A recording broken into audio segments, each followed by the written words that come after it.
জানিস মুকুল, এবার মুচিপাড়া গ্রামের ওই জমিটার কাজ শুরু করতে হবে। কোন জমিটা মামা? ওই গ্রামে তো তোমার দুটো জমি আছে। হ্যাঁ রে, বাবা থাকতেই দুটো জমি কিনে রেখেছিলেন।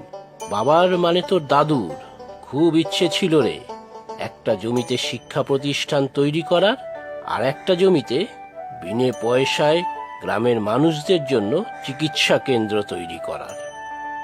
সত্যি মামা, দাদু খুব ভালো মানুষ ছিলেন। আর তুমিও দাদুর স্বপ্ন পূরণের জন্য কত পরিশ্রম করো। সমাজের কল্যাণে স্কুল আর হসপিটাল বানানো, সে কি কম কথা?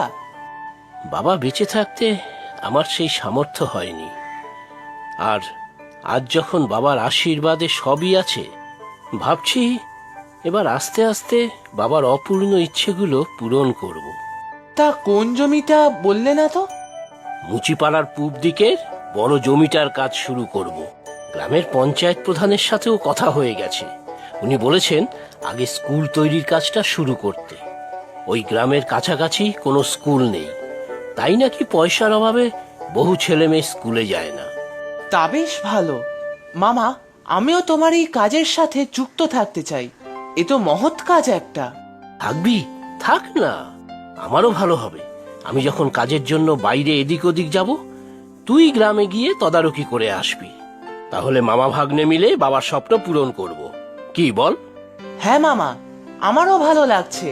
মাও শুনে খুব আনন্দ পাবে। শুনলে তো মা সব? এবার বলো আমাদের কি করা উচিত? কি আর বলবো বল, তোর মামার তো দয়ার শরীর একেবারে। কেন একটা জমি তোর নামে লিখে দিতে পারলো না? ওটাই তো, দুটো জমি একেবারে বিনে পয়সায় বিলিয়ে দিচ্ছে। সমাজের উপকার না চাই, কি হবে এসব করে?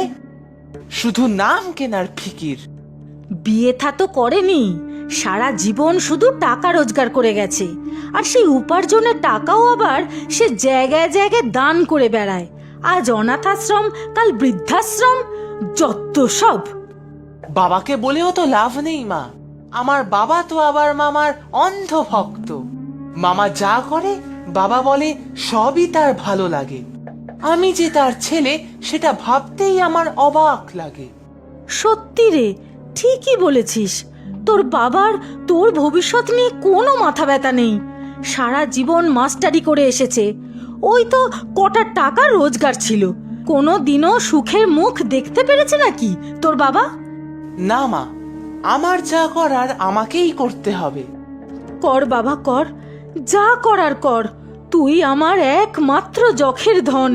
তোর সুখটাই আমার কাছে সব থেকে বড়। মা, তুমি কোনো চিন্তা করো না। কয়েকদিন পর থেকে দেখবে তোমার ছেলে টাকার গদিতে বসে থাকবে। সোজা আঙ্গুলে ঘি না উঠলে আমি আঙ্গুল বাঁকাতে জানি। তাই যেন হয় ভগবান, তাই যেন হয়।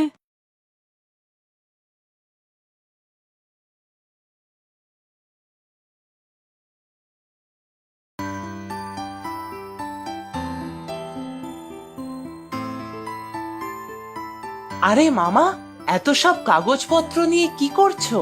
এই তো মুকুল, এসেছিস, আয় বস। সে বসছি।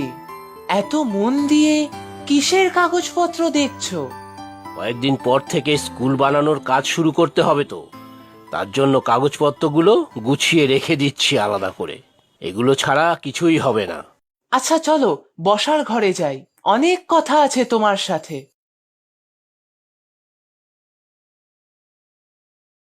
তা মুকুল, সারাদিন এদিক ওদিক ঘুরলে হবে? কাজকর্মও তো করতে হবে, পড়াশুনোটাও তো বেশি দূর করলি না। তুমি তো জানোই মামা, পড়াশোনাটা আমার ঠিক মাথায় ঢোকে না, তাই ছেড়ে দিলাম। সে তো বুঝলাম, কিন্তু উপার্জনেরও তো কিছু ব্যবস্থা করতে হবে। এইভাবে বেকার ঘুরলে চলবে?